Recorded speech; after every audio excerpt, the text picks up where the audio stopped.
What's going on, everybody? You're watching Wild Fed Family, and 4 weeks ago I planted 36 Roma tomatoes in pots in the greenhouse right behind me, but today they got an eviction notice.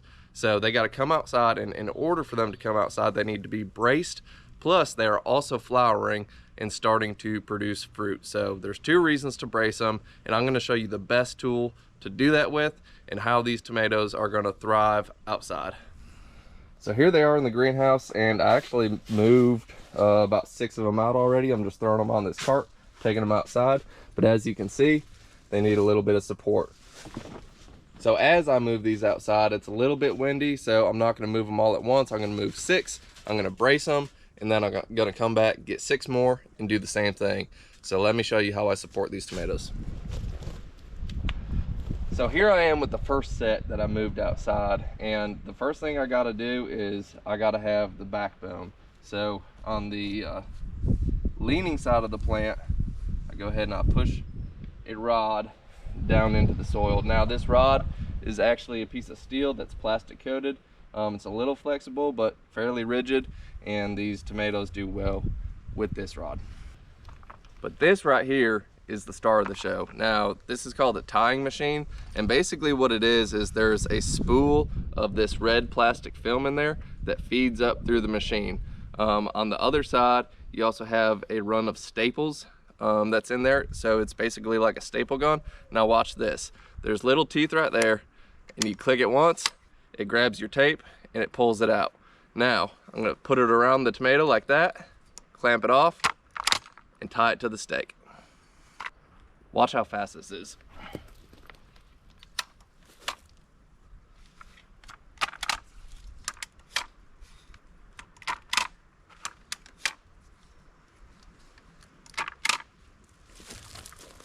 That tomato is tied off in a matter of about 10 seconds. Now, I have about 50-something tomatoes between my raised bed garden and in these pots, so it definitely makes my life 10 times easier. Now, tomatoes are not the only thing that you can use this tool for. When I'm taming grapevines to go where I want them to go, I'll do that. When I grow eggplants, I'll put a tomato cage around it, and where the eggplant starts to fruit, I'll go ahead and tie it off so it has extra support. Now this thing has saved me so much time, and I want to say it was something like $20 on Amazon, and I've had it for 2-3 years, and I will never go back to doing bracing similar to the Florida weave, tomato cages. I've tried it all. This works best by far.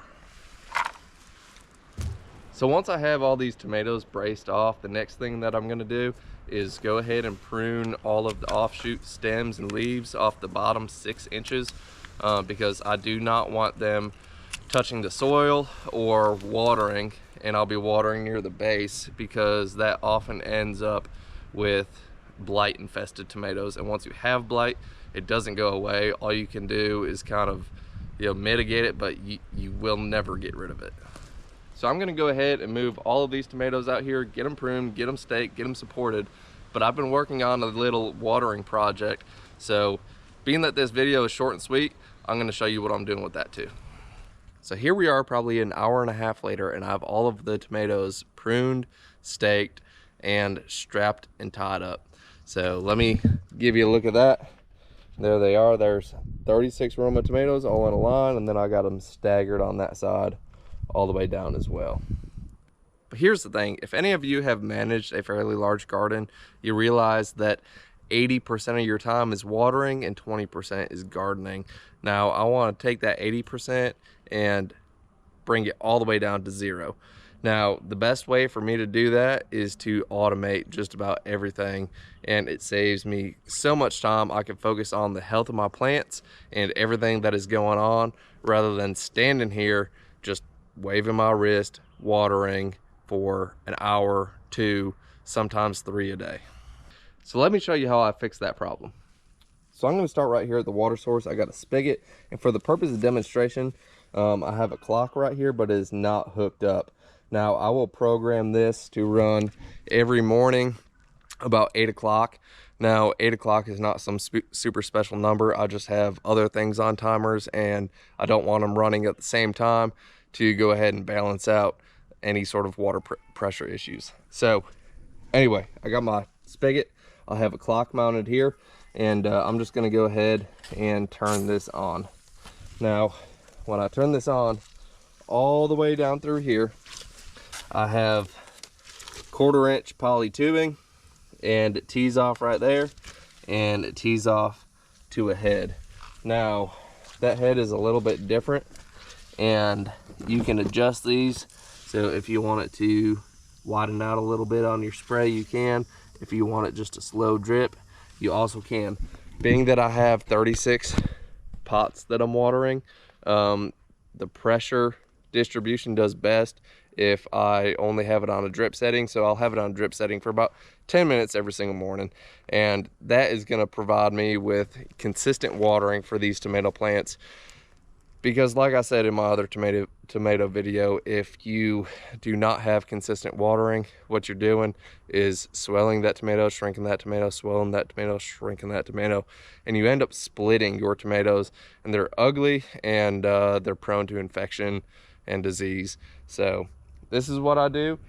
This is what keeps my tomatoes well watered. And look, if you found this information valuable, then go ahead and like the video, share it with your friends, and if you know, there's something that you need to change in your garden, here's just a simple suggestion.